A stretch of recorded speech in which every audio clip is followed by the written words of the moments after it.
नमस्कार शेतकरी बंधूंनो, स्वागत आहे आपले समृद्ध शेतकरी या यूट्यूब चॅनलमध्ये. कापूस उत्पादक शेतकऱ्यांसाठी आनंदाची बातमी आहे, कारण कापसाच्या भावात वाढ बघायला मिळत आहे. आणखी देखील कापसाचे भाव वाढणार आहेत. कोणत्या कारणांमुळे वाढणार आहे ते चला तर सविस्तर जाणून घेऊया.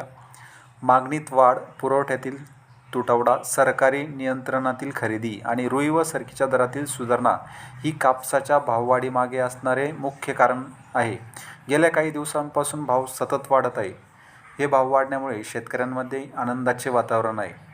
स्थानिक व्यापाऱ्यांच्या मते याआधी CCCI म्हणजेच कॉटन कॉर्पोरेशन ऑफ इंडिया यांच्या खरेदीमुळे बाजारात भावावर नियंत्रण राहिले होते. मात्र मागणीत झालेल्या वाढीमुळे खुल्या बाजारात मोठ्या प्रमाणावर भाव मिळत आहे. जवळपास 9,000पर्यंत कापसाचे भाव आता पोहोचत आहे.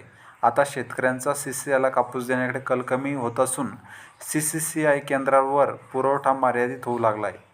यामुळे भाव स्थिर राहण्याऐवजी सातत्याने वाढत आहेत. आणखी देखील कापसाचे भाव वाढू शकतात आणि 9,000च्या वरती हे भाव जाऊ शकतात असा अंदाज देखील कापूस बाजारातील अभ्यासकांनी व्यक्त केलेला आहे. हा व्हिडिओ जर तुम्हाला आवडला तर व्हिडिओला लाईक करा व इतर शेतकऱ्यांना हा व्हिडिओ शेअर करा. धन्यवाद.